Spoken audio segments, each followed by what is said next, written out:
Les conseils régionaux possèdent de nombreuses compétences essentielles et peuvent, selon leurs orientations politiques, être de véritables accélérateurs d'une transition agricole et alimentaire sur nos territoires.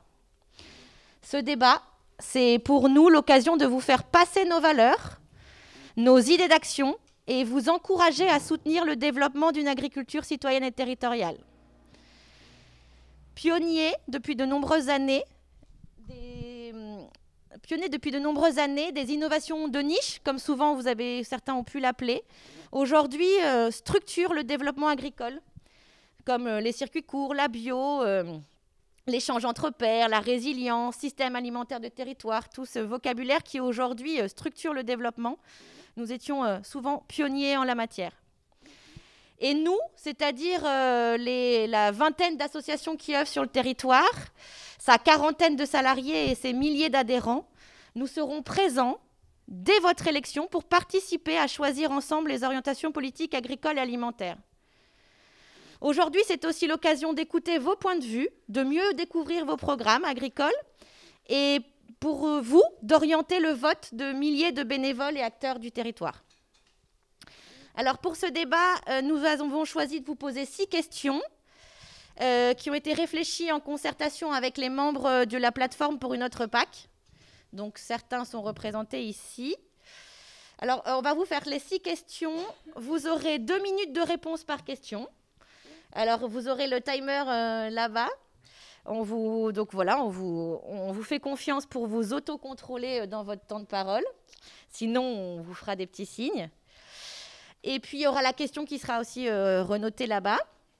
Et puis, après vos réponses, on aura donc, j'ai Christian Moron, qui est citoyen engagé dans l'association À Table et qui est membre du CA d'Impact, et Hervé Bédoué, qui est paysan retraité, engagé à l'ADER 37 et également, du coup, au CA d'Impact. En tout cas, voilà. Et ils répondront, après vos réponses, ils auront 3 minutes chacun pour vous répondre rapidement.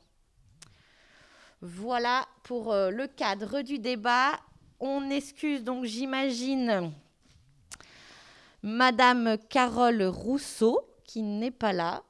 Et donc, je vais poser la question et à chaque fois, on vous donnera un tour pour répondre.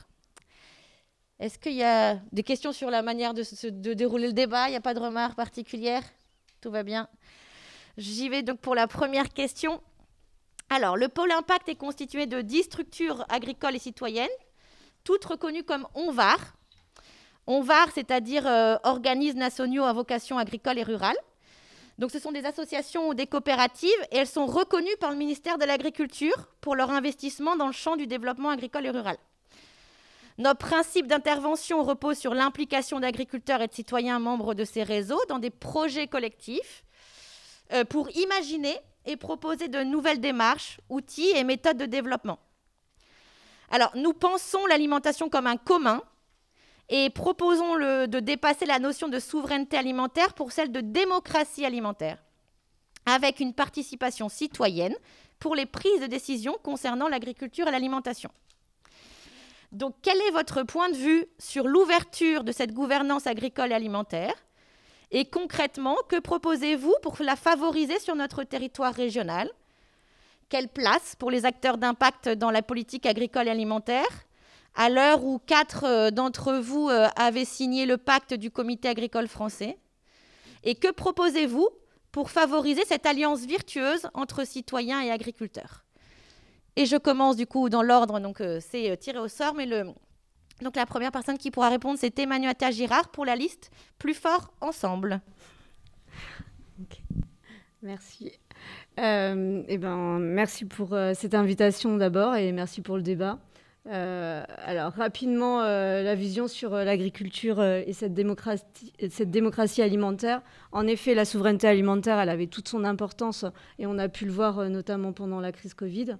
Et l'ouvrir en fait aux citoyens,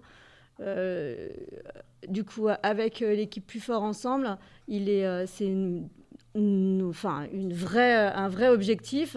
Je pense que jusqu'à présent, vos organisations ont très bien travaillé avec la région et ce n'est pas du tout remis en cause.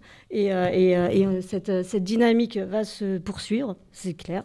Là-dessus, c'est vraiment bien entendu en fonction des résultats de dimanche. Donc ça, c'était la première chose. Pour revenir du coup sur ce qui est proposé dans le programme, une des approches, elle a été au 100% local. 100% local pour l'alimentation dans les lycées de la région. Cette volonté, elle est là pour du coup apporter une aide à nos producteurs. Parce qu'il faut en effet que notre production qui est faite sur toute notre région, on a la chance d'être dans une région où il y a une production hétérogène, donc ça c'est un vrai avantage, et le levier de les retrouver dans les lycées est un levier des collectivités, permet en fait d'engager une dynamique.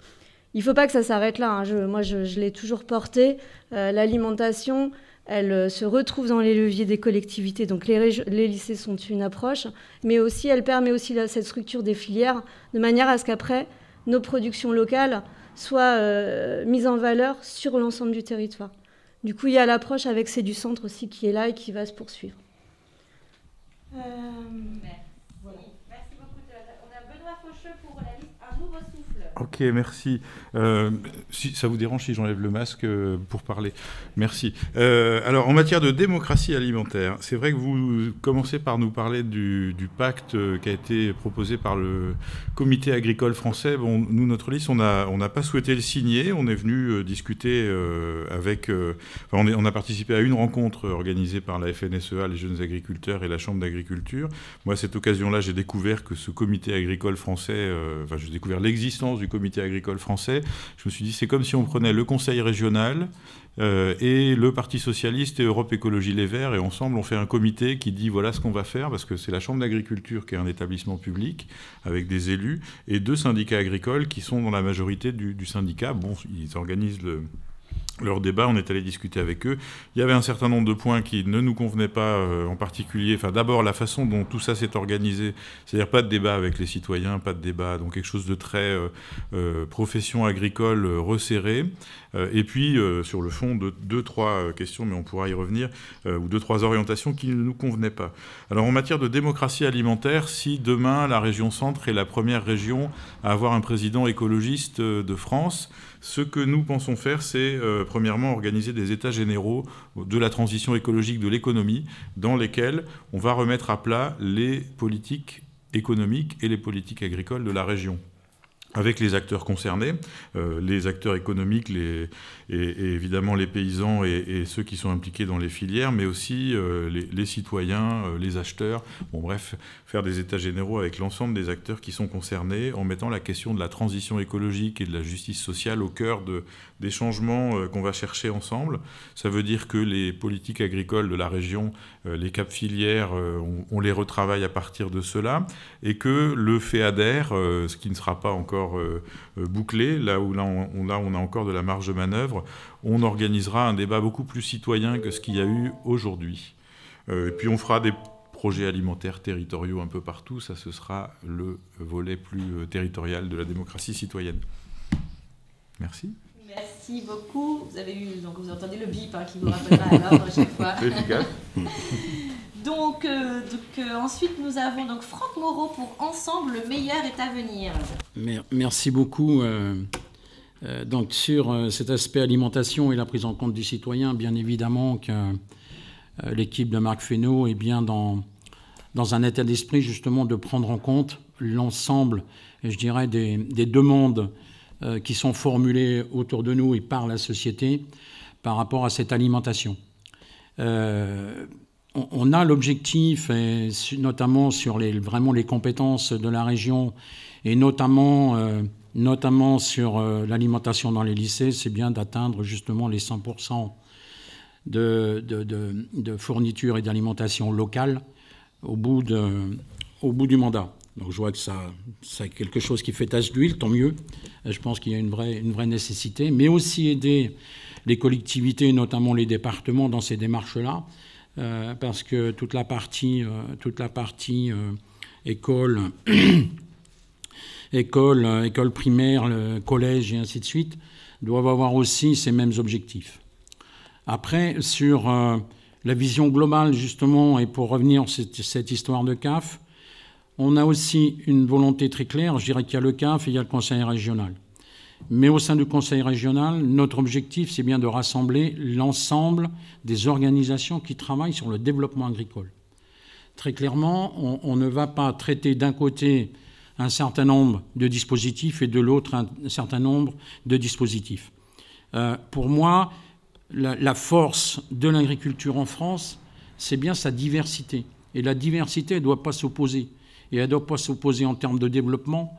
Et je pense qu'il ne faut pas chercher à renfermer l'agriculture dans un mode unique, mais bien d'aider à l'ensemble des agriculteurs de répondre justement aux exigences aujourd'hui du citoyen.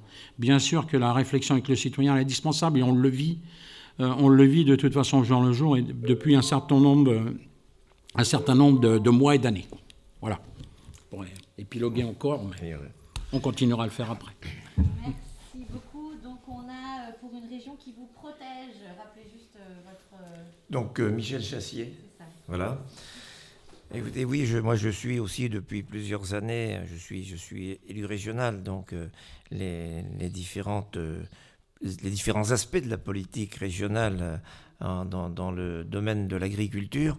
Il y a un point de notre programme d'ailleurs qui s'appelle « Accompagner la transformation du monde agricole », ce qui veut bien dire qu'on est conscient d'une situation qui a été évoquée ici, mais je l'évoquais dans un débat aussi en début d'après-midi, la question de la succession reprise, le fait que on a beaucoup de mal à trouver de jeunes agriculteurs pour reprendre les exploitations et avec le risque de voir des exploitations démembrées, grossir. Et il arrivera une taille d'exploitation où ils seront de plus en plus difficilement transmissibles, où à ce moment-là, ce seront des investisseurs qui prendront le relais et on se trouvera comme comme aux États-Unis avec des fermiers qui sont devenus les salariés des grandes compagnies. Donc ça, c'est pas évidemment notre modèle.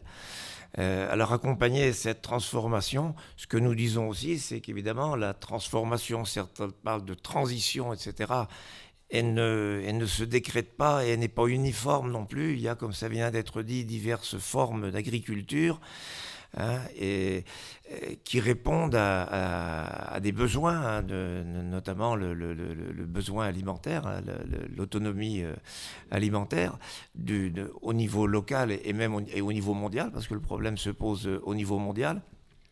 Et notre agriculture doit y contribuer.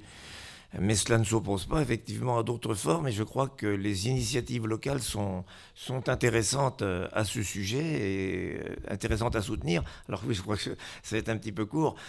Par contre, sur la forme, on y reviendra peut-être de participation citoyenne. La forme que ça a pris actuellement avec la Convention citoyenne ne nous semble pas pertinente, mais nous verrons.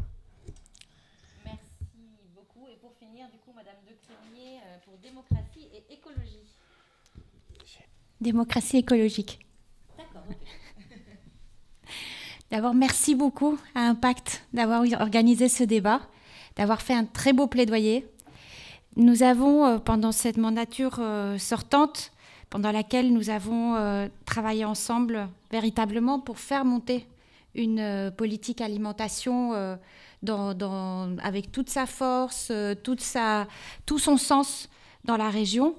Je voudrais dire que ce qui est difficile, c'est que dans ce plaidoyer qui semble être vraiment de bon sens, qui est celui qui nous porte, qui est celui qui nous parle, eh bien, ce qui est difficile, c'est que pendant la mandature, nous avons effectivement le gouvernement qui a retiré la compétence alimentation des régions. Ça, il faut le dire. Nous sommes la seule région à l'avoir gardée, parce que nous avions une volonté politique en acier chromé. Il faut dire aussi que ce même gouvernement prévoit de retirer la gestion des régions pour les aides surfaciques de maintien et de conversion à l'agriculture biologique, que si nous sommes là et avec le rôle que nous voulons avoir en tant que futurs élus régionaux, c'est justement d'endiguer cette perspective qui nous est donnée, qui est aussi, quelque part, celle du pacte de la FNSEA, qui a été signé par 4 listes qui sont candidates, et qui aujourd'hui, on doit avoir les idées extrêmement claires. On a fondé, pendant cette mandature, les bases en rationalisant le rôle de chacune des têtes de liste régionales, en faisant en sorte qu'un pacte centre ait un véritable rôle au niveau régional pour pouvoir mener cette politique de transformation qui est essentielle. Mais il faut maintenant passer à la suite. Et donc, je crois que je vais avoir le droit de dire quelle est la suite à la prochaine question. Merci beaucoup. Je laisse du coup Christian essayer de répondre un petit peu. Alors, c'est pas un rôle très facile qu'on leur a donné. Voilà. Donc, j'ai 3 minutes. C'est décompté, on le dit comme ça. Je vais être assez synthétique. Je ne sais pas si je parlerai 3 minutes parce qu'effectivement, c'est un exercice compliqué pour synthétiser. Moi, effectivement, il y a dans tout ce que vous avez présenté, il y a une reconnaissance quand même de l'agriculture, je dirais, locale. Les circuits courts, l'engagement, d'avoir de la restauration collective plus en adéquation avec le territoire. Moi, je poserai quand même la question suivante pour vous interroger, c'est quid du bio? Parce qu'effectivement, c'est quelque chose aussi qui, au niveau réglementaire, nous en a assez peu parlé. Ce qui est intéressant aussi, c'est que dans certaines formes d'agriculture, on est respectueux de la biodiversité, de l'environnement, de l'eau, de la qualité de l'eau, etc. Et donc, c'est quelque chose qui tient à tous. On boit de l'eau, tous. Donc, du coup, il faut regarder. Donc, ça, c'est un point qui m'a un peu alerté sur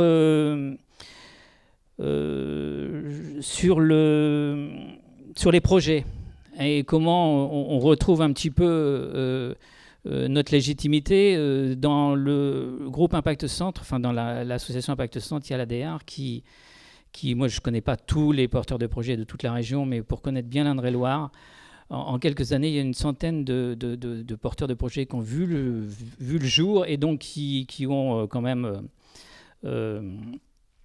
perdurer, ce qui fait que la légitimité d'impact au sens large du terme, et des associations qui sont derrière, comme Pauline l'a rappelé, est à prendre en compte, parce qu'aujourd'hui, il y a un vrai travail qui est fait derrière. Donc ça aussi, je pense qu'il y a une reconnaissance, mais la timidité de prendre aussi les agricultures alternatives comme légitimes dans les décisions, dans les parts de projets, etc., est importante. Donc ces points-là, ces 3 points-là, la bio, je veux dire, le fait d'être un petit peu, nous, affairés sur les porteurs de projets et de regarder un petit peu comment faire vivre ces porteurs de projets. Et puis, en plus, maintenant, depuis quelques années, quand même, une grosse décennie, ce réseau-là est assis. Je pense que c'est aussi à prendre en considération.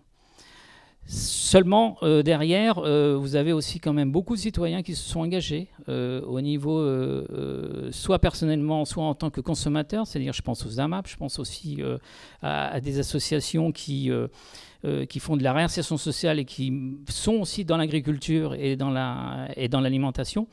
Je pense que ça aussi, ça continue. On aura des projets qui continuent. Alors, c'est peut-être à la marge aujourd'hui, mais mis à bout, tout ça, je pense que c'est quelque chose qui demain pourra être une alternative relativement intéressante.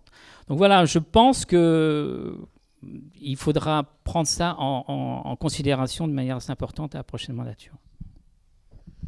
Merci beaucoup, Christian. Deuxième question, ça va du coup aller avec la question que pose Christian sur la bio. On va en parler un petit peu. La question 2, donc depuis leur création, les associations membres d'Impact s'opposent à la vision qui réduirait l'agriculture à sa seule fonction productrice de matières premières, destinée à satisfaire des consommateurs et des industriels. Face aux dérives d'un système agricole ne répondant pas aux enjeux de vitalité du monde rural, de durabilité des ressources, Impact prône une agriculture multifonctionnelle. Alors, le terme de multifonctionnalité regroupe les 3 fonctions de l'agriculture, fonction économique, environnementale et sociale. Donc, c'est dire que les activités agricoles ne produisent pas seulement des denrées pour l'alimentation et l'industrie, mais aussi dans leur territoire, elles produisent des biens, des services multiples, marchands ou non marchands, des biens environnementaux, des externalités économiques, des externalités sociales et culturelles. Et donc, moi, la question que je vous pose, donc ça met cette externalité environnementale, notamment par la bio. Que ferez-vous pour soutenir les paysans et paysannes dans ces multiples rôles, ces rôles d'aménageurs de territoire, au rôle de protecteurs de l'environnement, tout en leur permettant de vivre dignement de leur métier? Et donc, je donne la parole en premier lieu à Benoît Faucheux, s'il vous plaît. Ah, très bien, merci. Merci de me donner la parole. Bon, la multifonctionnalité de l'agriculture, c'est un concept dans lequel nous, on se reconnaît complètement. C'est d'ailleurs sûrement une des limites des CAP filières aujourd'hui, d'être quand même très orienté filière et de passer un peu sous le boisseau les questions sociales et environnementales et encore plus territoriales. Mais bon... qu'est-ce qu'on peut faire et qu'est-ce qu'on fera en la matière? Moi, je dirais qu'on souhaite utiliser tous les outils possibles pour accélérer la transition écologique de l'agriculture, que ce soit la politique agricole de la région avec les CAP filières, la partie des fonds européens qui sont donc le FEADER géré par la région, mais aussi la partie sur la politique de l'eau qui a à voir avec l'agriculture, où on finance aujourd'hui des animations à la Chambre d'agriculture qui pourraient aller plus loin, et d'ailleurs qui pourraient être portées par d'autres réseaux, il n'y a pas de monopole là-dessus, pour accélérer la transition écologique de l'agriculture. Après, la question du revenu, elle est essentielle, elle ne se règle pas qu'au niveau régional, mais nous, on est très intéressés par l'idée qui est un peu récente, mais qui renouvelle le concept de sécurité sociale, qui est un truc fort dans notre pays, qui est la sécurité sociale alimentaire. Et on pense que là, il y a une voie qui est intéressante à explorer. La région ne peut pas décider toute seule de mettre en place une sécurité sociale alimentaire, mais elle peut commencer à expérimenter et à tester. Et ça, c'est quelque chose que l'on souhaite faire, avoir un dispositif qui permette à la fois aux plus précaires d'entre nous d'avoir accès à une alimentation de qualité et aux producteurs d'être rémunérés correctement dans un contrat, on va dire gagnant-gagnant entre la société, les précaires et les agriculteurs. Merci. Et du coup, je donne la parole à Christelle de Crémier pour rebondir. Alors, sur l'agriculture biologique, très clairement, il faudrait, dès le début du mandat, poser les choses. Et la proposition que nous ferons à la fois au président régional de la Chambre d'agriculture et au président de Biocentre, c'est de faire une conférence de presse à 3, avec toutes les télés, et de dire, de toute manière, à court terme, on va vers du 100%. C'est-à-dire que ce n'est pas une niche, ce n'est pas une option, c'est pas ce serait mieux. C'est de toute manière, on y va tous ensemble. Donc après, on va passer tous nos dispositifs régionaux qui en découlent pour finalement se dire comment on aménage selon les productions, avec toute la reconnaissance qu'il y a, etc. Ça, c'est quelque chose qui peut se dire, ça a été dit dans d'autres régions. On doit commencer par donner le cap, c'est le rôle du politique. Et à un moment donné, quand on sait quelles sont les conséquences environnementales sur la santé, toute la multifonctionnalité dont vous avez parlé, il y a un moment où on n'est plus dans le à peu près. Après, la question du timing, elle se fait en discutant. Là, très clairement, je répète, la région perd sa gestion sur les aides surfaciques, mais elle garde les aides non surfaciques. Et donc là, elle va faire le grand slalom pour pouvoir trouver comment on fait quand même pour pouvoir aider la bio et avoir quand même ce levier. Et il y en a plein d'autres. Il y en a plein d'autres qui sont bien sûr à travers les initiatives citoyennes. Le rôle d'impact sera totalement central. Parce qu'à partir du moment où on donne le cap politique avec tout le monde, ça pourrait être 10 ans. La région Nouvelle-Aquitaine avait donné 10 ans. Nous, on pourra peut-être donner 15, on est la dernière région de France en agriculture biologique. Mais ça veut dire que toute l'action régionale, avec les têtes de réseau régional, est focalisée sur cet objectif de conversion totale. Merci beaucoup, Franck Moreau. Donc sur la question de l'agriculture biologique, ce que je viens d'entendre, et je suis un producteur en agriculture biologique, donc je sais de quoi je parle. Aujourd'hui, vouloir convertir l'ensemble de l'agriculture, régionale ou nationale d'ailleurs, l'ensemble de l'agriculture à la bio, c'est à la fois utopique et c'est à la fois extrêmement dangereux, et extrêmement dangereux pour les agriculteurs eux-mêmes. Et parce que ça veut dire un changement de système radical avec des productions amoindries, je sais de quoi je parle, ce qui veut dire aussi une valorisation du produit qui doit être à la hauteur, et il faut aujourd'hui que dans la proposition qui est faite par l'agriculture et sa transformation, qu'on puisse apporter à l'ensemble des citoyens la possibilité de se nourrir. Donc évidemment, dans le projet que nous portons, d'ailleurs, première chose, c'est qu'il y a un engagement aujourd'hui sur le doublement de financement de l'agriculture et du soutien de l'agriculture, et ce n'est pas des mots en l'air. Le secteur agricole sur la région, c'est quelque chose d'extrêmement important. Et la part du bio, justement, dans ces augmentations, elle en bénéficiera évidemment. On a besoin de ce bio, justement, par rapport à des clients. Et je pense que le rapport, aujourd'hui, direct avec le consommateur, le choix qu'il peut faire, parce qu'il y a des gens qui peuvent, à un moment donné, augmenter leur budget d'alimentation, mais il y a aussi des gens qui ne peuvent pas. Donc on ne peut pas aujourd'hui considérer que sur ce seul modèle, on soit capable de nourrir l'ensemble des personnes. Donc je pense également, donc bien sûr, dans la mesure où les marchés s'ouvrent, où le consommateur a plus de demandes, qu'on fournisse le marché, il n'y a pas de souci. Bien au contraire, il faut soutenir justement ce développement. Et toute cette partie en agriculture biologique qui est plus positionnée aujourd'hui sur du circuit court, bien sûr qu'il faut la préserver et la développer. C'est une évidence aussi. Mais il faut garder à l'esprit, excusez-moi, le choix du consommateur. Donc voilà, je pense que notre stratégie est très claire. Elle n'est pas justement de laisser le bio de côté, bien au contraire, mais de considérer l'ensemble de la diversité de notre agriculture. Merci. Et je donne la parole à Michel Chassier, s'il vous plaît. Oui, écoutez, je pense également que ce n'est pas possible de parvenir à 100% de bio. Il y a une part de marché qui est croissante, c'est vrai. Il faut que ça réponde à un besoin. Comme je le disais au départ, on ne peut pas décréter une transformation. Il faut que ça réponde à un besoin, il faut que la société aussi évolue au même rythme. Et comme ça vient d'être dit, il y a beaucoup de gens, des gens qui ont des faibles revenus, des précaires, etc. Eh bien, je suis désolé, sans faire de publicité, ils vont chez Aldi ou chez Lidl et acheter le produit le moins cher, quelle que soit sa qualité, au détriment de leur santé d'ailleurs, parce que c'est bien souvent des personnes chez qui on voit tous les problèmes de santé, de surpoids, de diabète et tout ce que l'on veut. Mais ça, on ne peut pas le changer ou décréter que ça va se transformer. Donc il faut encourager effectivement l'agriculture bio, d'autant plus qu'il y a une demande. Et que si on est en retard, au niveau de surface cultivée en bio en France et dans la région centre, on est en retard par rapport à d'autres pays, par rapport à nos voisins, et on voit que sur certaines productions, on importe du bio d'Allemagne, ce qui est quand même un peu dommage. Et là, on n'est plus dans les circuits courts. Donc, nous sommes pour l'accompagnement, on dit aussi pour la formation des jeunes dans les lycées agricoles sur ces sujets, parce que ça demande aussi une formation. Mais un accompagnement, là, on n'ira pas effectivement jusqu'au... on ne fixera pas l'objectif des 100%. Je crois qu'il y a aussi d'autres cultures qui sont nécessaires. Et il y a la question du revenu. Parce qu'effectivement, le bio, il faut le vendre, il faut qu'il y ait un marché. Et on ne peut pas compenser, le compenser par des systèmes de subvention ou d'aide. Voilà, c'est pas le but. Il faut qu'une production produise un revenu. Merci.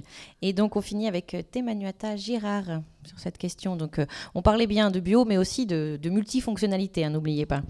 Ouais, merci. D'ailleurs, justement, je voulais rebondir là-dessus, parce que la multifonctionnalité, que ce soit l'alimentation, l'environnement et le social, on est d'accord, c'est l'agriculture paysanne. Donc, et l'agriculture paysanne, elle a en effet toute sa place dans le prochain programme que nous proposons. Donc, l'agriculture paysanne, elle sera là. Et en effet, on va rebondir après sur l'agriculture bio. Mais j'ai quand même envie de dire quelque chose, notamment par rapport à l'intervention de Christian. Je pense que pour qu'on aille de plus en plus vers du bio, il va falloir que les citoyens et les paysans arrivent aussi à mieux se parler, comme on arrive à plus se stigmatiser et pourquoi les paysans aujourd'hui passent pas tous en bio. Donc en effet, la PAC, elle aurait pu nous aider. C'est un petit point qu'on aurait pu espérer avec l'aide sur les petites fermes, avec plus de possibilités d'aller vers cette transition. On se rend compte qu'on s'est bien fait griller par le gouvernement là-dessus et que de toute façon, on va stagner sur une position. Donc, je pense qu'il faut en effet poursuivre en tout cas vers cette conversion. Donc, nous, on s'engage à multiplier encore par 4 la superficie en région centre en agriculture biologique. Mais je pense qu'il faut aussi un accompagnement auprès des producteurs pour arriver à maintenir une rémunération, arriver à maintenir un outil en fait concret. Juste, je voulais aussi revenir sur le revenu. C'est pour tout ça que tout à l'heure, j'ai parlé des outils de la structuration des filières. Pour moi, c'est les outils de transformation, c'est une dynamique locale sur nos productions qui arriveront à créer de la valeur et qui, du coup, arriveront à mettre une dynamique et arriveront, du coup, à donner une alimentation. Et le fait qu'elles soient appuyées par des outils de collectivité font en sorte que, du coup, cette alimentation, elle est saine, mais elle est surtout accessible à toutes et tous. Donc, vu qu'on n'a pas réussi à avoir cette part sur la PAC, parce qu'on a... Enfin, bon, je me tais, sinon je vais aller trop loin. Merci. Merci. J'ai prévu une question sur la PAC, normalement. Voilà, donc... Voilà. Merci en tout cas de respecter ces 2 minutes. J'imagine que c'est pas facile. Et ben du coup, on a Hervé Bédoué qui va nous faire ce petit travail de 3 minutes de retour. Merci. Oui. Bon, on a entendu des choses intéressantes. L'objectif 100% bio, bien sûr, c'est l'objectif. Voilà, mais bon, à travers ça, il faudra un certain nombre de mesures. Quand on parle de multifonctionnalité, c'est reconnaître le rôle du paysan, mais de la nécessité d'installer beaucoup derrière et d'installer beaucoup de paysans et de restructurer des fermes et donc transmettre des fermes, restructurer des fermes et derrière ça, eh bien, des aides et je pense que c'est dans le pouvoir du Conseil régional, peut-être des aides à la transmission, à l'installation, à la restructuration des fermes, pour avoir un maximum de paysans qui permettront d'aller vers cette transition écologique qui amènera à l'agriculture biologique. Je pense que c'est là l'objectif. Et la multifonctionnalité, c'est pas un phénomène nouveau dont on parle. Il y a 20 ans, on parlait des contrats de territoire et d'exploitation. Donc, c'était quelque chose qui avait été mis en place. Malheureusement, bon, ça n'a pas été poursuivi. Et c'était reconnaître le rôle du paysan dans le territoire et l'engagement aussi citoyen. Donc, tout reste à reconstruire. Mais je pense que on ne le fera pas si... Cette transition agroécologique, citoyenne, territoriale, on ne le fera pas si on n'installe pas un maximum de paysans. Et pour ça, bien, il faut des aides. Et je pense qu'une région, eh bien, ça serait se mettre en avant que de mettre en place un système aide à la petite ferme, aide à l'installation, aide à la restructuration des fermes. Voilà, il y a peut-être un agencement à trouver pour essayer de combiner tout ça, quoi. Eh ben merci Hervé, vous me faites, c'était pas préparé, mais vous me faites mes transitions à chaque fois, puisque du coup, la 3e question, c'était donc dans notre région Centre-Val de Loire, entre 2015 et 2018, le nombre de paysans et paysannes a chuté de 6%. Notre région connaît ainsi le plus faible taux de renouvellement générationnel de ses paysans sur toute la France. La population agricole de notre région a été décimée par des décennies de politiques favorisant une agriculture lourde en investissement et pauvre en main-d'œuvre. Or, une agriculture durable écologiquement est intensive en main-d'œuvre, des parcelles plus petites pour plus de diversité, moins d'énergie fossile, engrais ou transport, moins de mécanisation, etc. 1 million de paysans, c'est un objectif minimal pour les structures d'impact. Or, il y a aujourd'hui environ 400 000 entreprises agricoles en France et leur nombre recule de 2% par an environ. Que ferez-vous pour pour faciliter l'installation de paysans et paysannes nombreuses et nombreux sur nos territoires et pour éviter que la disparition de fermes, éviter la disparition des fermes de nos agriculteurs et agricultrices qui partiront bientôt à la retraite. Et donc, du coup, c'est Michel Charrier qui commence, s'il vous plaît. Je pense qu'en matière de transmission, il faut renforcer les dispositifs existants. Il existe actuellement un cap transmission, etc. Il y a des outils régionaux qui existent déjà, mais que je crois que c'est un point sur lequel il faudra réellement insister. Après, sur les choix, on a évoqué le problème de la PAC, etc. Malheureusement, ça a été dit aussi, c'est quelque chose qui nous échappe, hein, qui échappe même au gouvernement français. Et nous, ce que nous disons toujours, parce qu'on ne le sait pas assez, quand on reçoit 100 € d'aide européenne, ça veut dire que la France a versé 135 € avant. Il y a 35 € qui se sont évaporés en route. Et on a toujours été partisans, nous, là aussi, de relocaliser, après tout. Pourquoi ne pas relocaliser notre politique agricole, que ce soit une politique agricole française, et sans effort budgétaire supplémentaire de la part de la France? Ça veut dire qu'on augmenterait nos moyens de 35%, premier point, et en plus, que c'est nous qui pourrions décider vers quel type d'aide on va mettre l'accent pour les transformations, pour l'agriculture bio, pour tel ou tel type d'agriculture. La décision nous reviendrait, elle ne nous revient pas.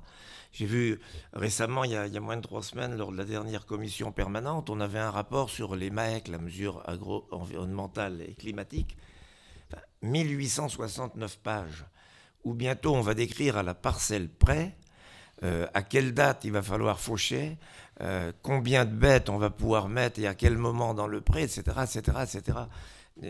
Là, on marche sur la tête, je veux dire. C'est pas des choses qui se décrètent de façon administrative de cette façon. Donc, on voudrait pouvoir reprendre la main sur ces sujets. Merci. Michel Chassier, Franck Moreau.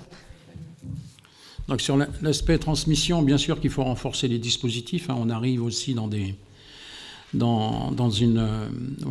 tranches d'âge importantes qui vont partir en retraite, j'en fais partie. Donc bien sûr qu'il faut renforcer les dispositifs. Je pense qu'il faut mettre en valeur aujourd'hui aussi un certain nombre, l'ensemble des agricultures. Ce qui veut dire aussi qu'au sein de la formation, justement, il ne faut pas renfermer justement nos systèmes agricoles que dans un seul système, mais donner l'envie aussi un certain nombre de personnes qui veulent s'installer, que ce soit des jeunes, que ce soit des jeunes en formation, que ce soit de la reconversion professionnelle. Et la reconversion professionnelle, c'est quelque chose vraiment qu'il faut regarder de près parce qu'on a forcément besoin de cette population-là. Et le Covid, justement, a remis en évidence l'intérêt qu'on peut avoir dans nos territoires d'accueillir des gens. Il faut qu'au niveau de nos exploitations agricoles, on puisse aussi intéresser ces gens-là. Donc je pense qu'avec, une franchise d'explication et de la fierté que peuvent avoir un certain nombre d'agriculteurs de pouvoir transmettre leurs outils, sachant que ces agriculteurs-là, quels qu'ils soient, dans quel système qu'ils sont conscients aujourd'hui de l'apport de l'agriculture sur la biodiversité, sur un certain nombre d'éléments et justement ce que le citoyen nous demande et d'être capable d'y répondre. Et justement d'avoir aujourd'hui de pouvoir intéresser des porteurs de projets justement qui puissent, je dirais, choisir dans toute la panoplie qui lui est proposée le système qui lui convient. Et je pense qu'on a cette force aussi au niveau français, mais au niveau régional, c'est pareil. C'est d'avoir vraiment une diversité forte de systèmes qui peut correspondre, je dirais, aux aspirations de chacun. Et ça, je pense que c'est important aussi à le prendre en compte. Et il faut le prendre en compte justement dans tous les systèmes. Merci. Et Benoît Faucheux. Merci. Moi, je crois que De manière assez générale, moi je me reconnais complètement dans l'idée que l'agriculture de demain, c'est une agriculture qui est riche en emplois et qui est beaucoup plus intégrée à son territoire et que c'est pour ça qu'on doit la soutenir, pour qu'elle soit riche en emplois, dynamisatrice du territoire rural et protectrice de l'environnement. Pour cela, il faut qu'on fasse déjà de cette question-là un vrai enjeu citoyen, qu'on le mette en débat. Alimentation, développement rural, qualité de notre environnement, paysannerie, modèle agricole, tout ça, ça doit faire partie du débat citoyen et la région a une obligation ou un devoir d'animer ce débat citoyen-là à tous les niveaux, dans les lycées, avec les associations, les citoyens, etc. Après, il y a la question de savoir quel est l'horizon ou le cap que l'on se donne. Et ça... les débats peuvent être intéressants de se dire est-ce que c'est en 2025 qu'on atteindra le 100% bio ou en 2050 ou alors en 2045 mais ce sera que 75%. On ne sait pas vraiment écrire l'avenir de cette façon-là. Par contre, on sait donner un horizon. Et moi, je crois que l'horizon qui nous intéresse, qu'on a envie de défendre, c'est celui d'une agriculture paysanne et la plus biologique possible, qui va être la plus créatrice d'emplois et qu'il faut orienter les outils de cette façon-là et qu'il faut aussi que la région sorte du en même temps qui caractérise Emmanuel Macron, mais qui caractérise un peu les politiques agricoles de la région, si vous les relisez depuis 15-20 ans. Et moi, j'ai fait partie à la fois de ceux qui, du côté associatif, se sont bagarrés pour que ça évolue et après du côté élu. Donc pour moi, il faut que la région fasse un choix plus clair d'horizon et mettre en ligne ces outils pour y arriver. On a la main sur la dotation jeunes agriculteurs. On peut tout à fait décider de bonifier pour un certain nombre de modèles agricoles qui vont être plus créateurs d'emplois et plus respectueux de l'environnement. On peut bonifier, on peut compléter, on peut soutenir encore plus fortement les dispositifs d'accompagnement qu'on ne l'a fait. Moi, je me rappelle encore quand on a créé le pôle impact, le dispositif MINA. On s'est beaucoup bagarré pour que le conseil régional l'intègre et on s'est beaucoup bagarré pour que les subventions à l'agriculture biologique restent ou augmentent. Il faut continuer, il faut aller encore plus loin et en affirmant que politiquement, c'est ça l'horizon à atteindre. Et Christelle de Crémier pour répondre. Alors deux réponses, une par rapport à l'emploi, une qui est technique et l'autre qui est beaucoup plus politique. Sur la partie technique, nous avons donc moi je suis giennoise, donc dans le bassin de vie giennois, l'État et la région font ce qu'on appelle un comité de développement économique et de l'emploi. J'ai souhaité que dans ce CODEV, nous abordions le sujet de l'agriculture et de l'alimentation. C'est le premier CODEV en fait qui le traite sur l'ensemble de la région. Figurez-vous que Pôle emploi aujourd'hui reconnaît ne pas savoir gérer les questions, techniquement, les questions d'emploi agricole. Nous avons donc créé dans le CODEV, et donc là l'idée ce serait effectivement de pouvoir le généraliser par la suite, à la fois la présence de l'État, les différentes structures, donc ADR pour toute la partie installation qui sort un peu des sentiers battus, surtout par rapport à des collectifs, des locations, etc., Biocentre, la Chambre et ensuite et la région. Et en fait, ensemble, on arrive à reconstituer une véritable politique d'emploi pour le secteur agricole. Pourquoi ? Parce que c'était l'objectif depuis 50 ans de vider les campagnes. Donc, ils n'allaient pas donner les outils au principal acteur de l'emploi de l'État pour qu'il puisse embaucher. Donc, aujourd'hui, il n'est pas capable. Il faut créer, en fait, il faut contourner pour pouvoir y arriver. Donc ça, c'était la partie technique. Sur la partie beaucoup plus politique, messieurs, quand vous reconnaissez qu'effectivement une partie trop importante, à mon sens, de la population est obligée d'aller chez Aldi ou chez Lidl, mais c'est quelque chose qui doit constituer le principal objet de notre engagement politique pour une démocratie alimentaire et que le bon et le bio soient accessibles à tous. Hervé, pour ton retour. Et moi, je réponds. Ah non, pardon, voilà. Alors, Temanata, merci. Ouais, ça allait bien vite. Merci, Temanata. J'ai eu un problème dans la liste, en fait. Merci, c'est pas grave. Après, je vais toujours parler la dernière, hein, je peux. Du coup, en effet, hein, moi, cette courbe de disparition des paysans, elle est plus qu'essentielle. Hein. Enfin, je pense que tout le monde le sait. Et en tout cas, elle est à prendre en compte. J'aimerais bien au moins, déjà qu'elle stagne, et j'aimerais qu'elle remonte en effet aux millions de paysans. Ma deuxième crainte, elle est aussi sur l'élevage. Je pense qu'il faut aussi il faut installer des paysans, mais il faut aussi sauver les éleveurs et vraiment réussir à maintenir cet élevage.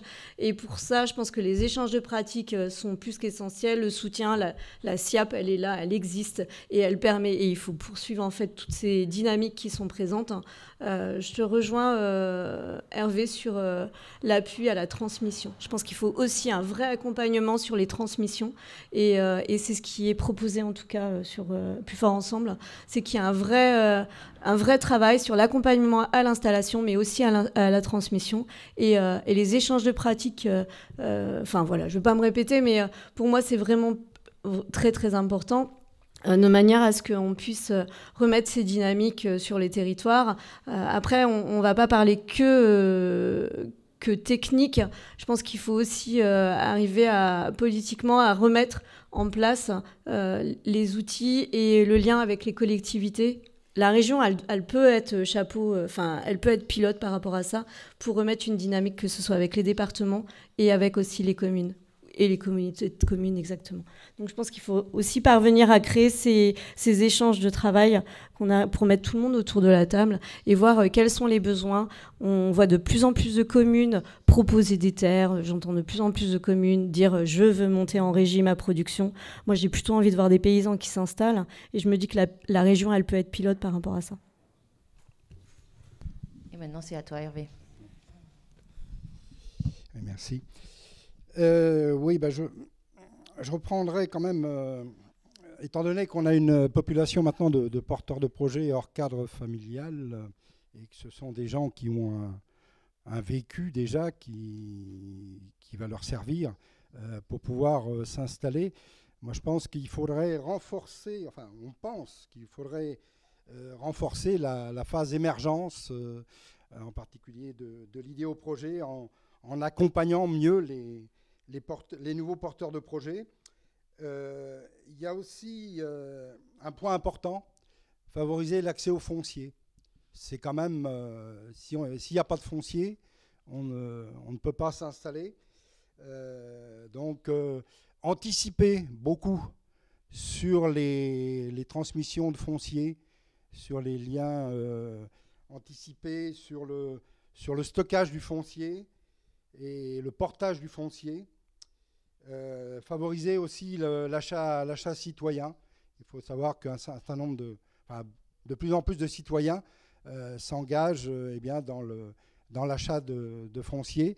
Donc voilà, c'est un aspect important, limiter les agrandissements aussi. Donc c'est plus la réforme de la PAC qu'il faut viser.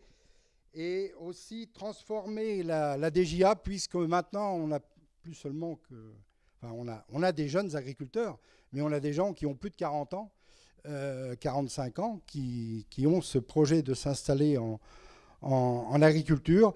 Et nous, ce qu'on voudrait mettre en place, c'est une dotation nouvelle installée, voilà, pour permettre à ces gens-là de pouvoir s'installer, puisque, passé 40 ans, ils ne peuvent plus bénéficier de cette dotation. Et puis, je ne reviendrai pas accompagner la transmission et la restructuration des fermes, mais j'en ai déjà parlé auparavant, et ça reste tout à fait d'actualité. Merci. Et donc, pour poursuivre, la quatrième question qui est à lien avec un peu ce dont tu parles, Hervé, sur une régionalisation de certaines aides, notamment comment on travaille une dotation nouvelle installée. Les membres d'Impact, ils sont membres du coup de la plateforme pour une autre PAC qui défend une révision complète de l'actuelle politique agricole commune en faveur d'une approche plus systémique de la PAC, et une PAC qui serait mise au service de tous et toutes, Des enquêtes portées par cette plateforme témoignent que le système actuel de la PAC permet d'allouer des subventions de la PAC au mépris d'enjeux socio-économiques, environnementaux et alimentaires. Alors, en tant qu'autorité de gestion de certaines aides PAC, qu'envisagez-vous pour mettre en œuvre pour que la PAC serve véritablement à une transition agricole alimentaire et soutienne les agriculteurs qui en ont le plus besoin? Donc là, c'est sur la PAC, mais aussi ce que vous pourriez mettre en œuvre pour pallier éventuellement à ce que la PAC ce que nous n'avons pas réussi à faire changer de la PAC sur cette nouvelle réforme. Et donc, c'est Madame de Crémy qui commence. Donc sur la PAC, ça fait longtemps qu'elle accélère dans la mauvaise direction, et donc c'est sans surprise que la nouvelle mouture continue à le faire. Une agriculture paysanne, biologique, de proximité, pour une démocratie alimentaire, c'est-à-dire des produits de haute qualité nutritionnelle accessibles à tous, n'est pas dans les objectifs. C'est pas vrai. C'est pas une question de marché, c'est pas une question de clientèle. C'est que derrière, c'est fait pour rendre de plus en plus gros des déjà très grands. Donc la question fondamentale, c'est le lien, ou plutôt la posture que la région va pouvoir prendre dans ce contexte qui ne dépend pas d'elle. La PAC et les données. Le gouvernement, en plus, a choisi, comme je l'ai dit au départ, de diminuer la responsabilité en termes de gestionnaire de la région. Donc la région, en fait, clairement, eh bien, elle doit se débrouiller toute seule, et elle doit même aller négocier de manière réglementaire pour avoir le plus possible et passer entre les gouttes, pour trouver là où elle n'a pas pu, là où justement elle peut compenser par rapport toujours pareil à l'orientation extrêmement productiviste des PAC qui se succèdent.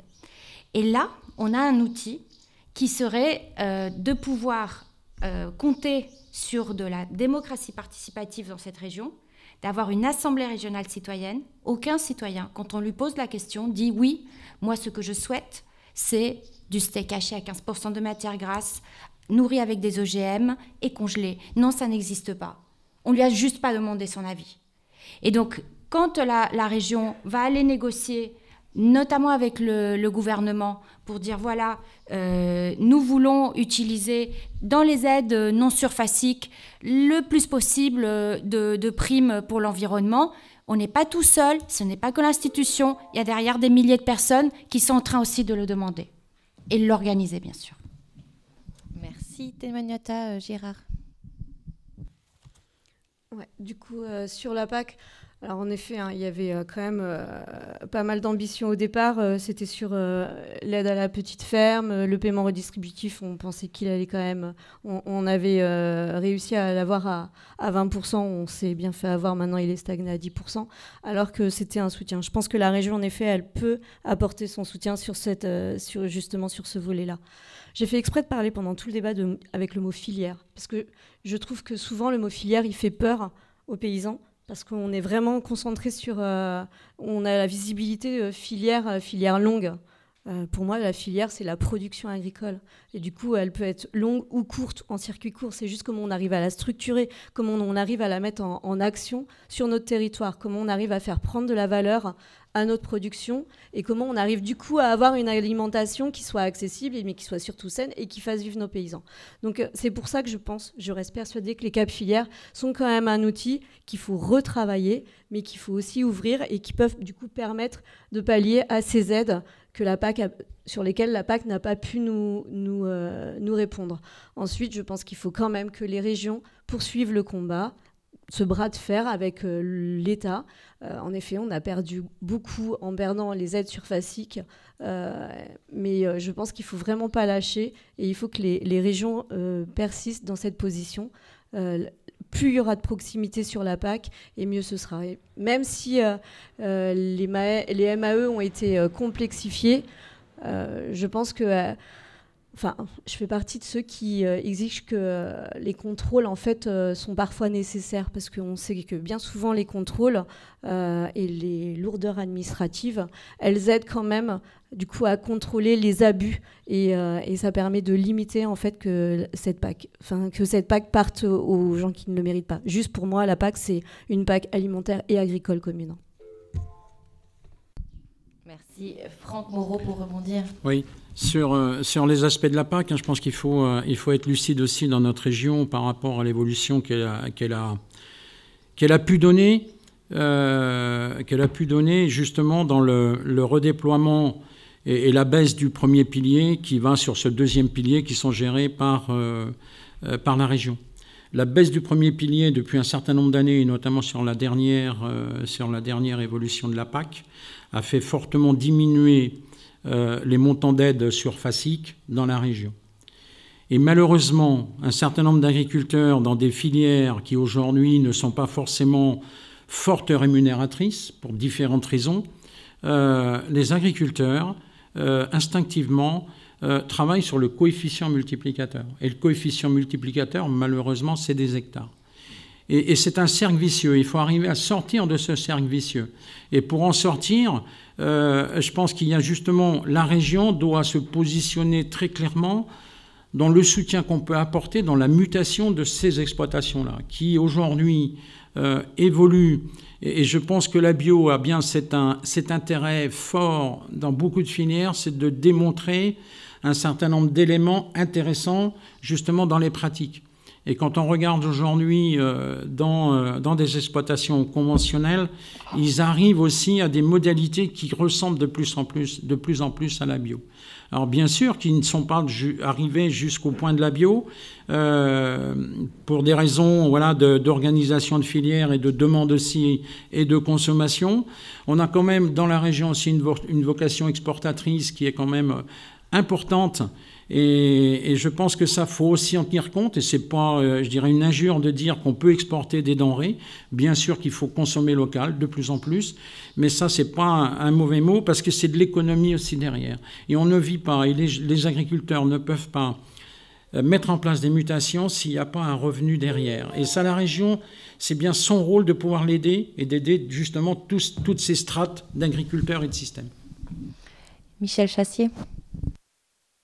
Oui, parce que ce qui est dit revient à ce que j'ai peut-être répondu un peu en anticipation sur une autre question. Effectivement, il faudrait pouvoir rapprocher le niveau de décision, et malheureusement, ce n'est pas le cas. On voit que la région est obligée de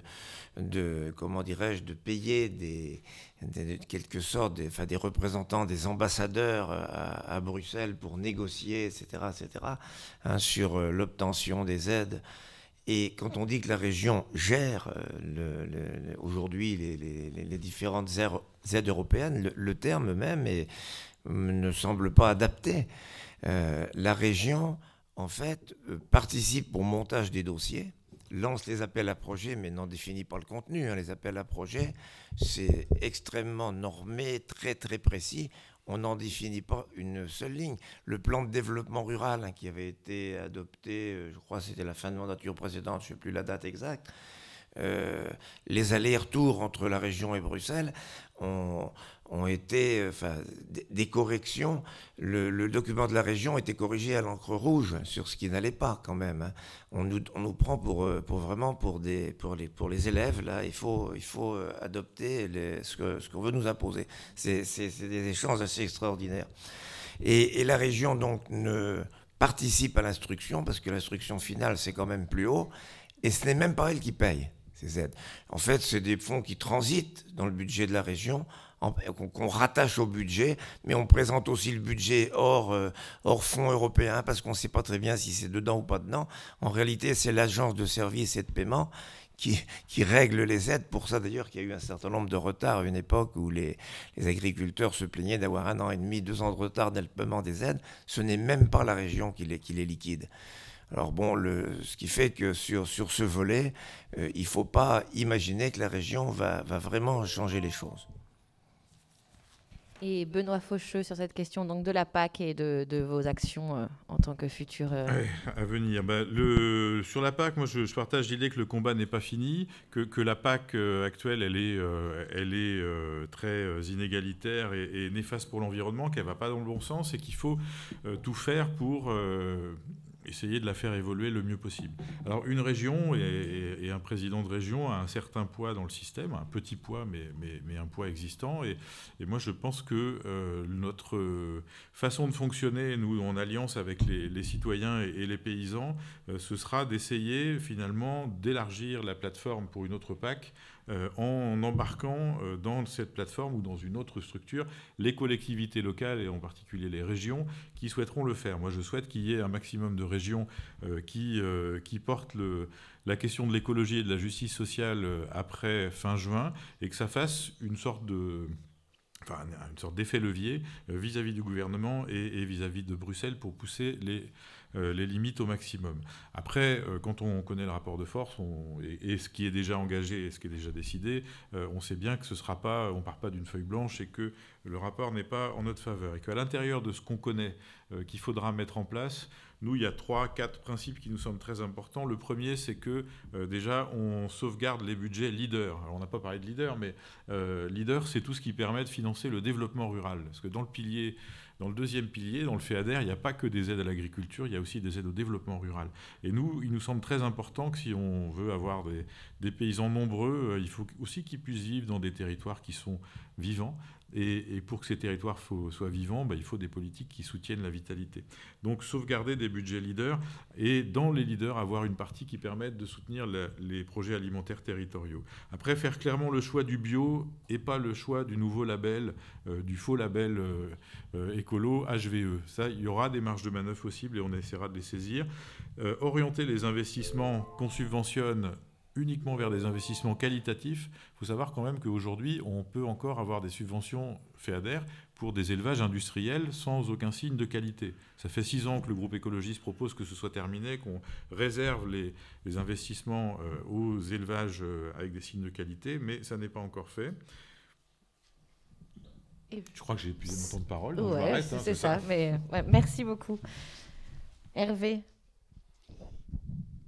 Oui, je me demandais si on allait parler d'HVE.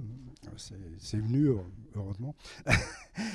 Haute valeur environnementale, en fait, c'est l'agriculture raisonnée avec un autre parfum, quoi. On a connu le thème de l'agriculture raisonnée, on a vu ce que ça a donné.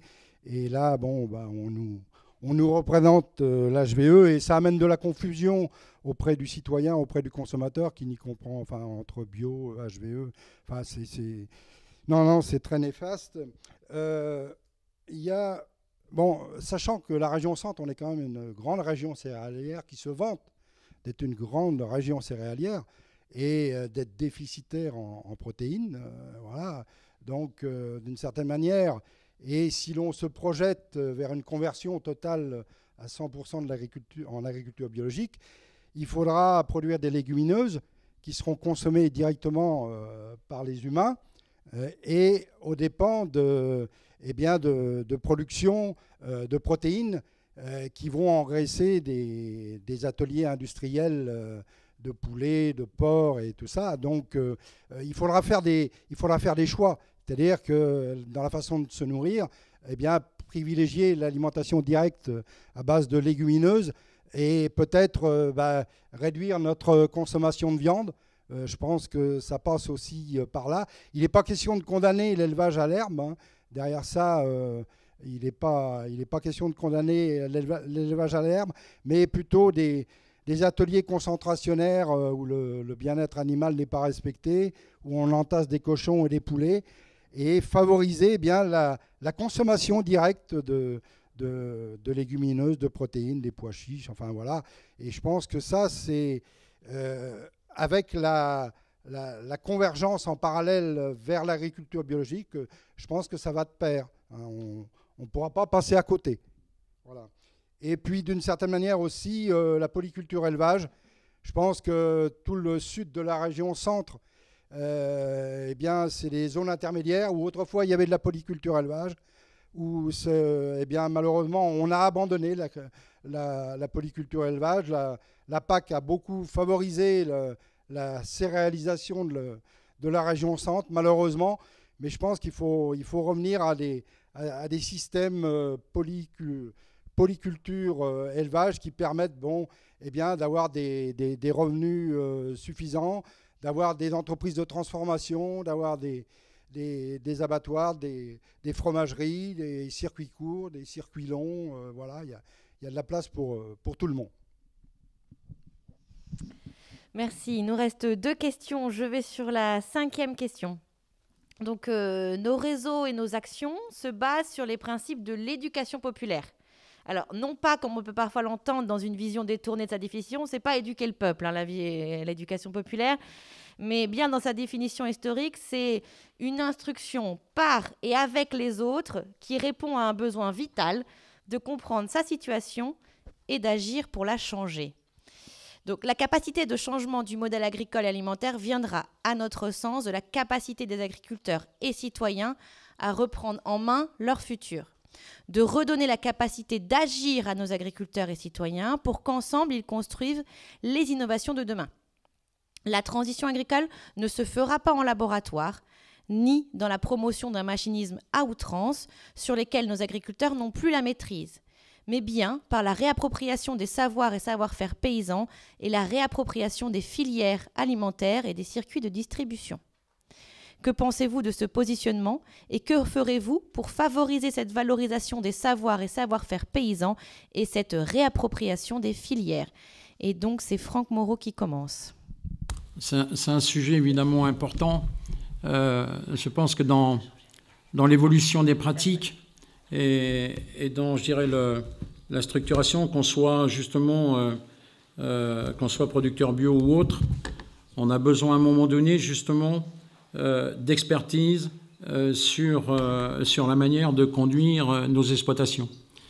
On doit considérer aussi le progrès n'est pas un gros mot non plus. On a besoin de ce progrès. On a besoin de la modernisation. Donc ça aussi, c'est un élément important, et qu'on soit dans n'importe quel système. Moi, je connais beaucoup aujourd'hui de maraîchers bio qui aimeraient bien à un moment donné pouvoir moderniser un minimum de choses, parce que c'est quand même un travail extrêmement harassant. Ça fait partie de ces métiers à forte astreinte, comme dans le monde de l'élevage, où on a aussi de fortes astreintes. Et donc, je pense que le développement et l'aide justement à cette évolution, elle passe aussi par là. Il ne faut pas avoir peur du progrès.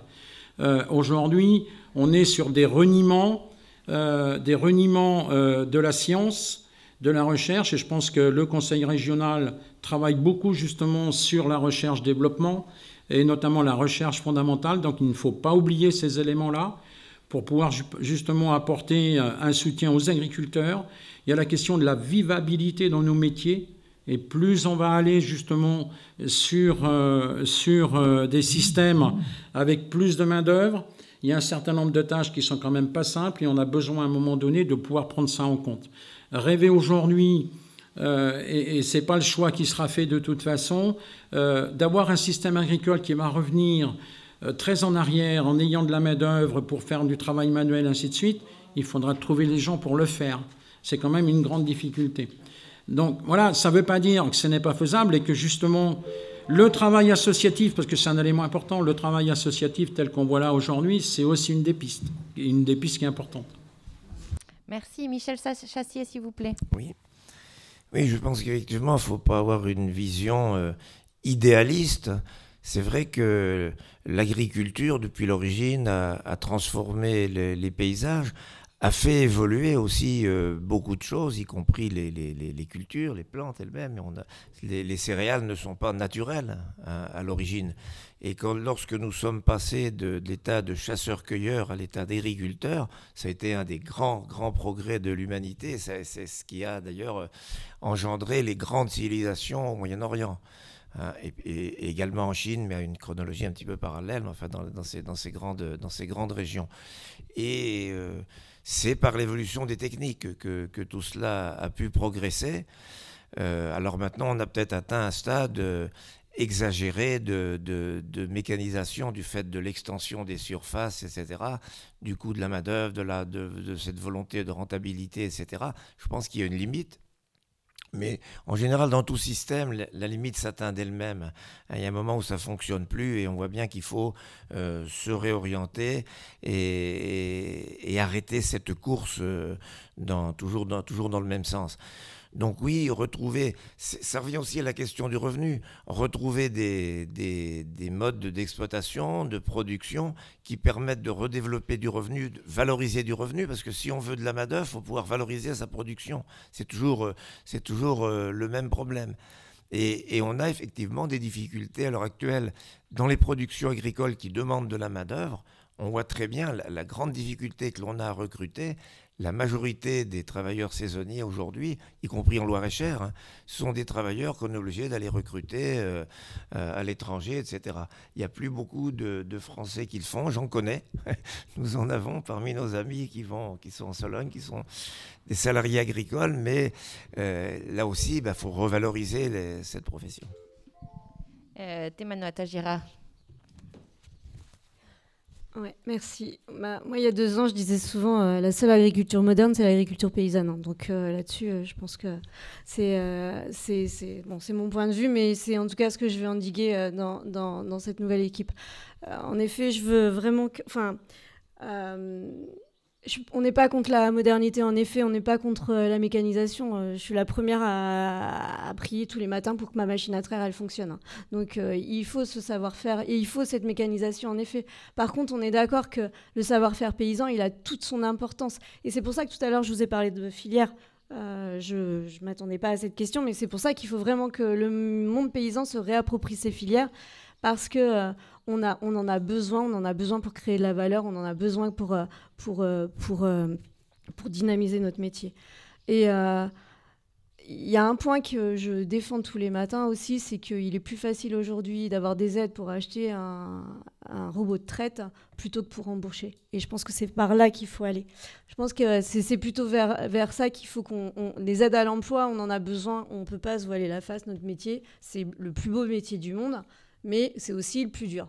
Donc, il y a un autre mot qui n'apparaît pas, c'est celui de collectif. Je pense qu'il faut aussi avoir des modalités sur du collectif. On est de plus en plus avec des structures qui s'associent.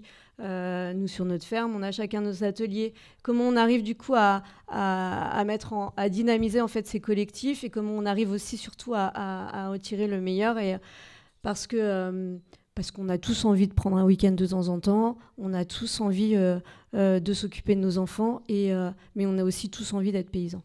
Donc voilà, je pense qu'il faut valoriser ces savoir-faire, valoriser du coup cette réappropriation des filières pour créer de la valeur ajoutée, mais aussi pour échanger. J'ai parlé d'échange de pratiques tout à l'heure.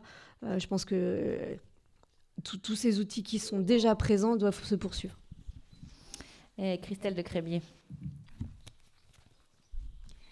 La question de l'éducation populaire est au cœur de la transition écologique de l'agriculture et de l'alimentation que nous souhaitons. Elle est présente dans son besoin, elle ne se fera pas sans la volonté des élus régionaux notamment.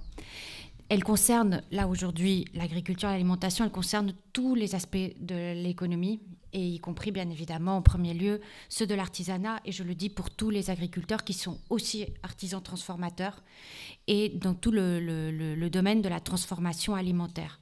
Nous souhaitons vraiment de manière très claire proposer la création d'un cap transformation alimentaire pour réintroduire dans les territoires cette fameuse diversification des activités qui permet de retrouver quand même une certaine autonomie dans le territoire.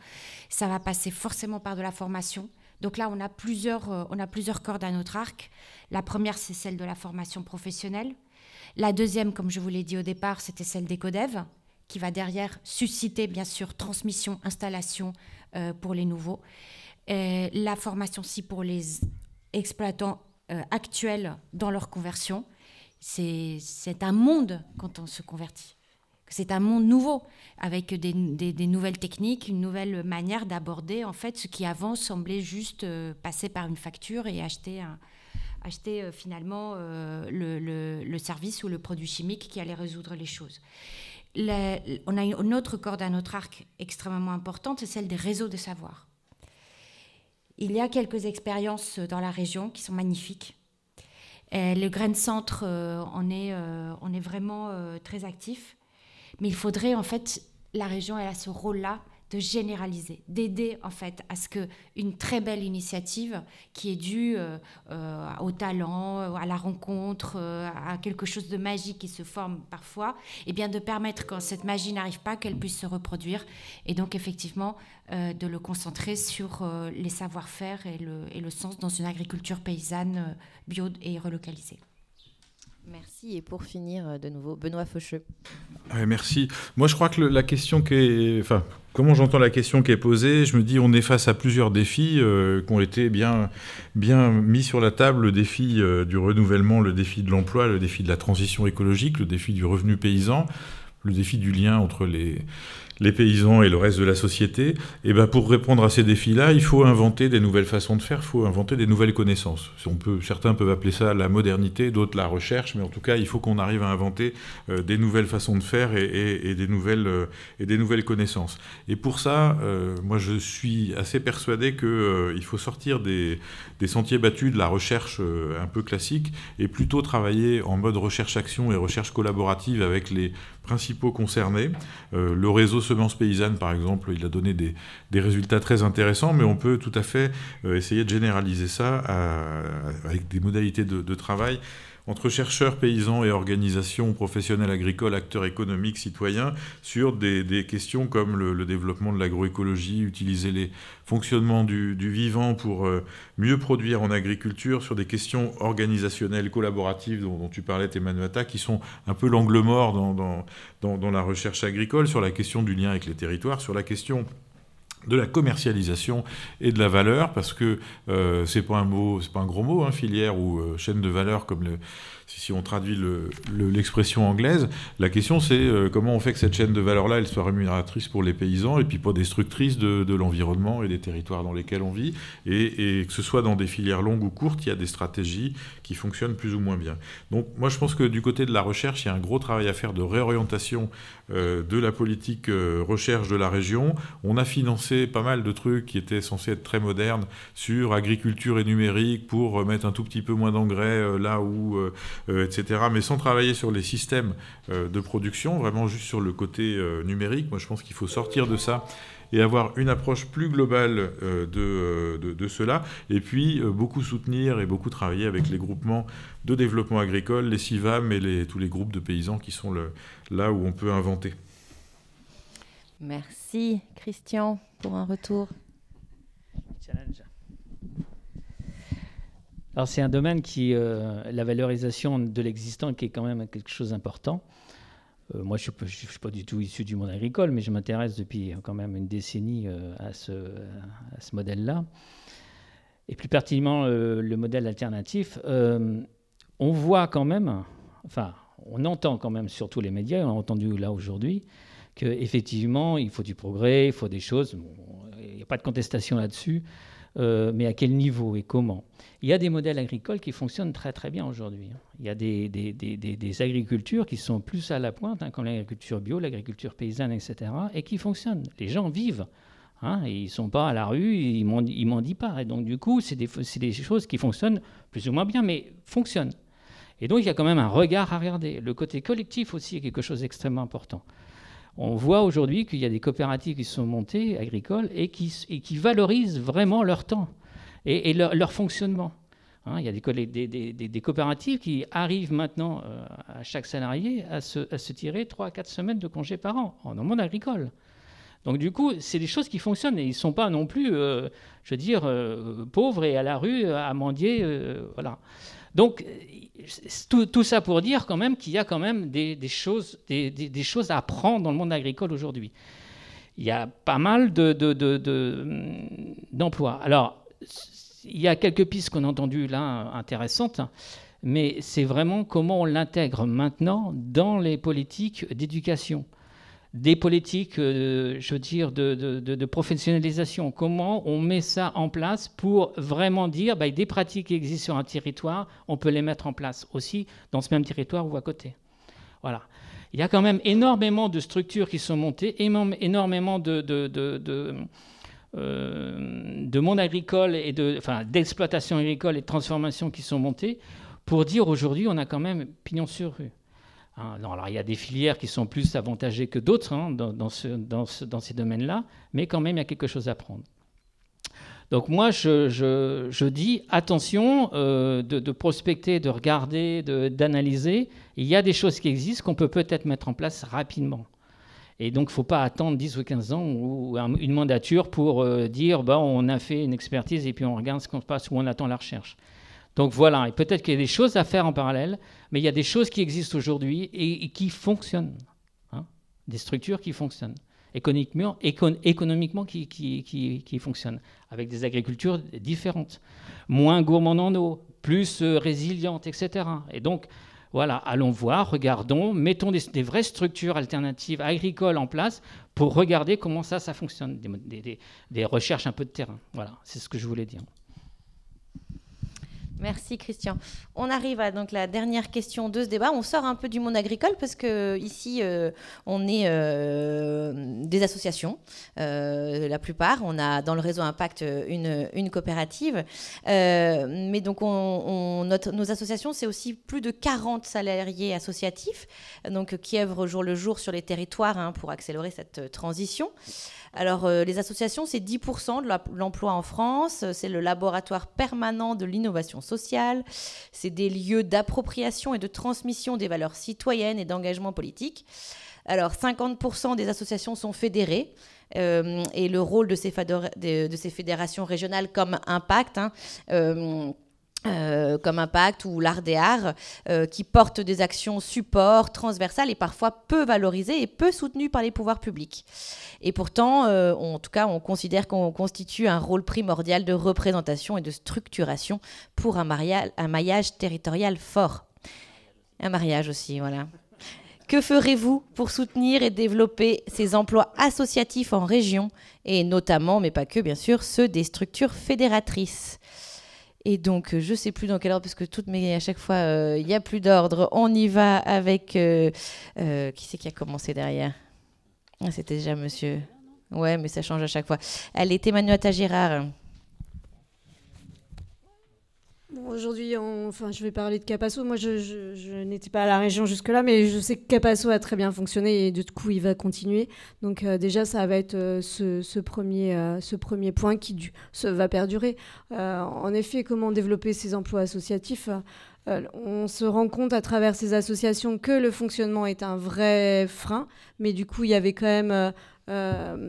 Benoît tout à l'heure l'a dit, les projets leaders qui étaient là pour du coup l'innovation, les aménagements en fait des territoires ruraux aussi qui sont là, et souvent les associations en fait sont présentes pour du coup apporter une ingénierie et un accompagnement en fait aux dynamiques qui existent.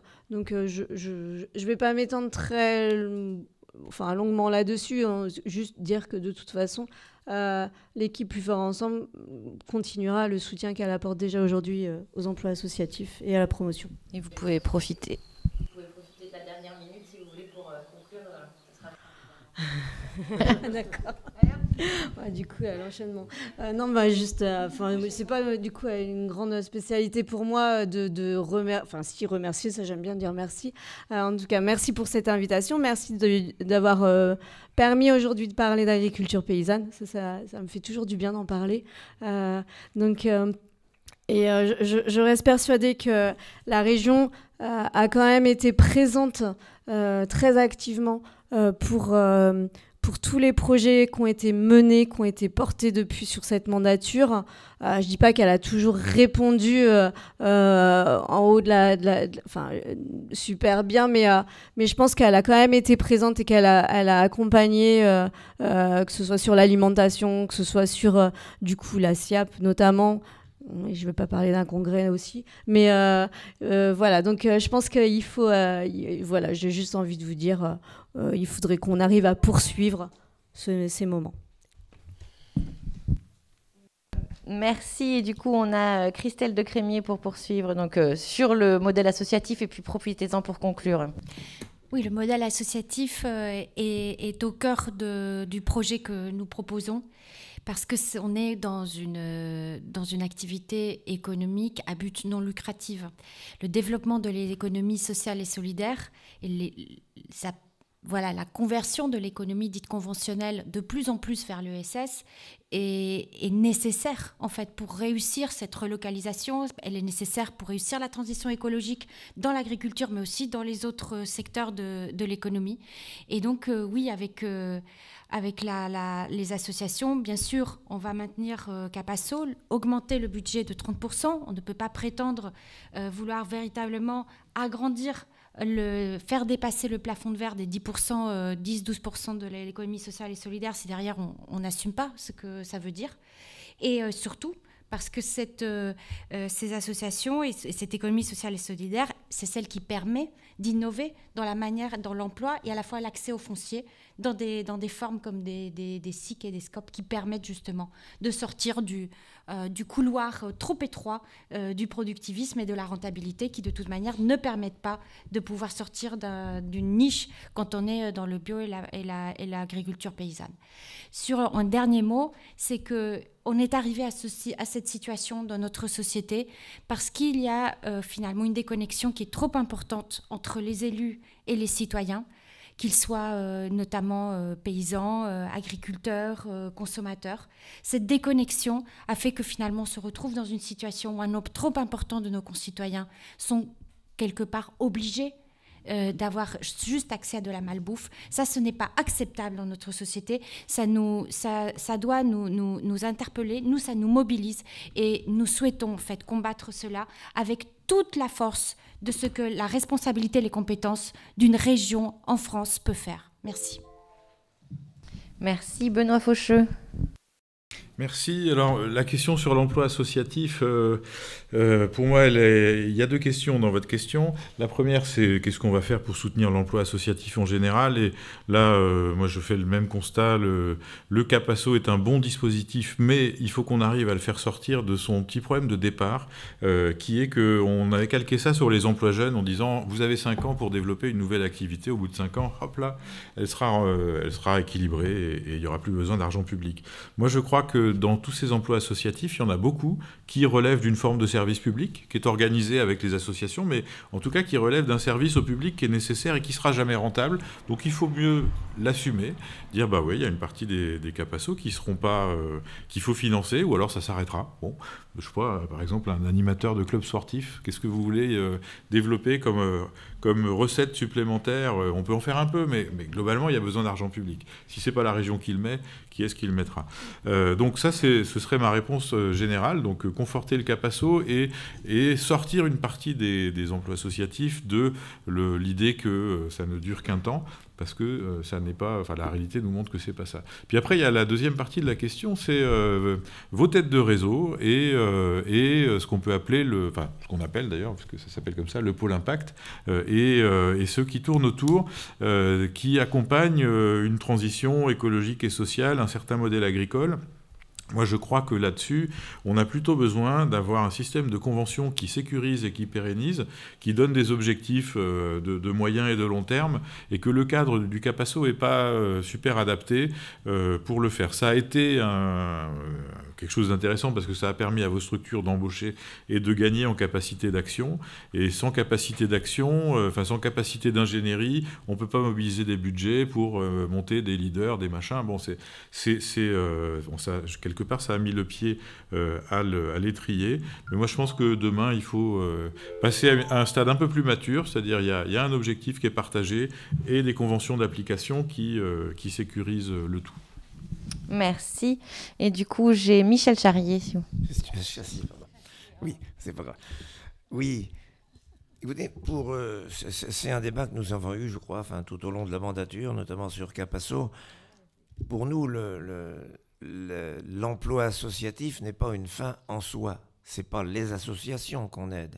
On soutient des politiques, des actions, des projets qui peuvent être portés par différentes structures, dont des associations. Et dans ce cas-là, effectivement, on va soutenir telle ou telle association parce qu'elle porte un projet. On a parlé d'ailleurs de services publics. Alors c'est vrai qu'il y a des associations qui jouent un rôle en fait qui ont une mission en quelque sorte de service public, bien qu'elle ne soit pas clairement définie. Ça, c'est un champ qu'il faudrait peut-être mieux définir et approfondir, parce que c'est pas tout à fait la même chose que de soutenir une association et d'assumer une mission de service public qui est beaucoup plus délimitée, précise, avec des contraintes, avec des exigences, etc., et des comptes à rendre. Nous, ce que nous avions critiqué dans le dispositif Capasso, c'est qu'effectivement, au départ, c'était une aide pour créer des emplois associatifs et une aide qui était sur 3 ans pour aider à lancer un emploi, renouvelable éventuellement une fois. Puis on s'aperçoit effectivement qu'il y a des associations, elles ne peuvent plus en sortir du dispositif. Alors on a le renouvellement 2, le renouvellement 3, on arrive à des renouvellements 4. Ça veut dire que, donc voilà, il faut réfléchir à la question. Le dispositif est autre. Et voir qu'est-ce que l'on souhaite soutenir, dans quel but et avec quels outils. Mais c'est une réflexion qu'il faut mener, parce qu'effectivement, dans ces emplois associatifs, il y a vraiment un mélange de tout. À une époque, le Club Méditerranée était une association de loi 1901. Moi-même, on est un parti politique, on est une association de loi 1901. Je veux dire, c'est pas. Donc, il ne faut pas s'arrêter simplement à cette notion pour moi. Oui. Merci. Et pour finir, donc Franck Moreau. Donc, sur la question de l'associatif, hein, c'est quand même quelque chose de fondamental voilà, dans notre société. Et Dieu sait qu'avec la période du Covid, on a bien vu toute la difficulté justement et l'arrêt d'un certain nombre d'associations. Et bien évidemment que dans notre programme, le soutien justement à Capasso et également aussi des dispositifs, notamment sur tout ce qui est sportif, tout ce qui est culturel et ainsi de suite, d'aider justement à retrouver des personnes qui vont se réinscrire dans ces associations. La vocation du Conseil régional de soutenir ces associations, je suis complètement d'accord. Il y a une partie de service public, très clairement. Il y a des associations qui ne peuvent pas se permettre justement d'avoir des revenus suffisants pour pouvoir avoir des moyens d'animation. Et je pense que ça, c'est un élément incontournable et c'est un élément de démocratie aussi, quoi, pour l'ensemble des citoyens. La réflexion qui se fait au sein d'Impact, la réflexion qui se fait ailleurs, c'est indispensable et c'est ce qui fait le lien. Et ce qui est important aussi, c'est qu'on soit au sein du Conseil régional, et c'est notre volonté, qu'on réponde à l'inspiration de l'ensemble des citoyens. On a des comptes à rendre à l'ensemble des citoyens. Et donc, la posture qu'on doit avoir, c'est le respect de ces citoyens et comment je dirais, de leur permettre d'être à l'aise dans notre région, quel que soit le choix qu'il fait. C'est-à-dire qu'il n'y a pas d'un côté des bons et d'un côté des méchants. On ne peut pas gérer une collectivité sur ce postulat. Donc bien sûr que l'agriculture en particulier et tout le travail que vous menez justement sur cette évolution de systèmes alternatifs, de systèmes différents, je n'ai aucune critique à formuler sur cet aspect-là, parce que ça fait partie d'une réflexion et on doit que respecter la réflexion et d'en tenir compte. Mais voilà, moi, ce que je dis souvent, on doit avoir de l'intelligence. Et l'intelligence, c'est de comprendre l'autre. C'est-à-dire qu'on a un positionnement et on cherche à un moment donné à comprendre l'autre. Si on ne comprend pas l'autre, de toute façon, on va sur l'échec. Et c'est ça notre mission. Et c'est la mission qu'on tiendra dans la prochaine mandature pour que vraiment on ait une cohésion et qu'on ne soit pas dans une société, malgré tout, aujourd'hui, qui s'est relativement crispée pour des raisons fortes, qui se sont créées au fil du temps. Mais on doit arriver à sortir de là et être serein dans des débats et dans des objectifs. Monsieur Moreau, merci. Christian, pour conclure ce débat.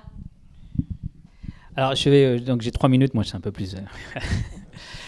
Donc là, on a entendu un certain nombre de choses sur l'aide associative et notamment effectivement pour tout ce qui est réseau Impact 37. On s'est constitué effectivement sur un modèle associatif, mais on aurait pu aussi se constituer sur d'autres modèles. Voilà. Donc il faut savoir aussi que la région aide tous les modèles économiques et parfois d'une forte dotation. Et le monde agricole fait aussi partie de ce modèle-là. Et je pense qu'il faut regarder. Donc il faut vraiment, je pense, passer à la vitesse un petit peu, comme on dit, supérieure, et à regarder effectivement comment pérenniser, regarder, améliorer, prendre aussi tout ce qui est bon, c'est ce qu'on disait tout à l'heure. Mais tout ça, effectivement, ce réseau associatif, il a 40 salariés, mais là aussi de nombreux bénévoles, j'en fais partie, qui ne comptent pas leurs heures, etc. Et si on devait faire payer tout le monde, ça demanderait quand même beaucoup d'argent, quoi, un peu plus. Moi, je suis assez surpris quand même qu'on n'ait pas cité dans cette réflexion aujourd'hui, dans cette approche électorale, un projet qui avait été mené, une prospection qui a été menée avec la région Centre et d'autres régions en France, c'est AFTER 2050.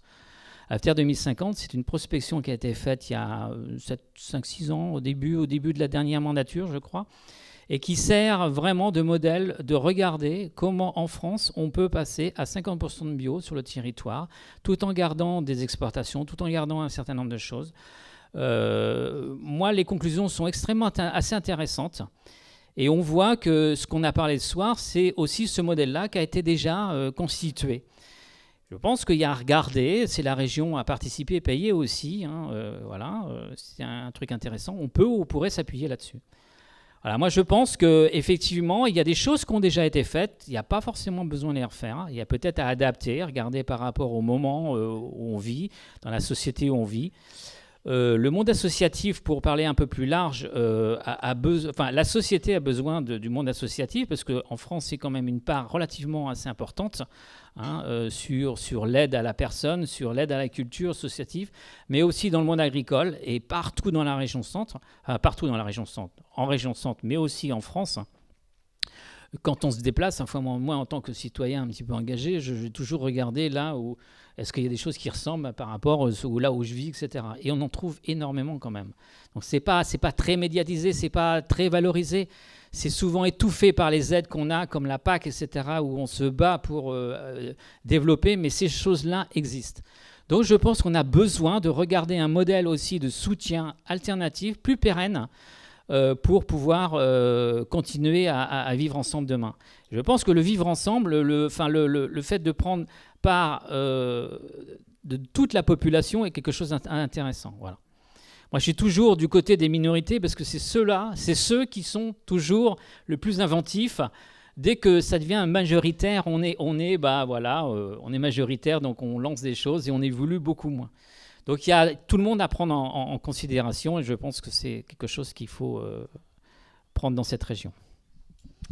Merci beaucoup Christian, merci beaucoup à tous nos invités et toutes nos invitées qui ont joué le jeu de ce débat.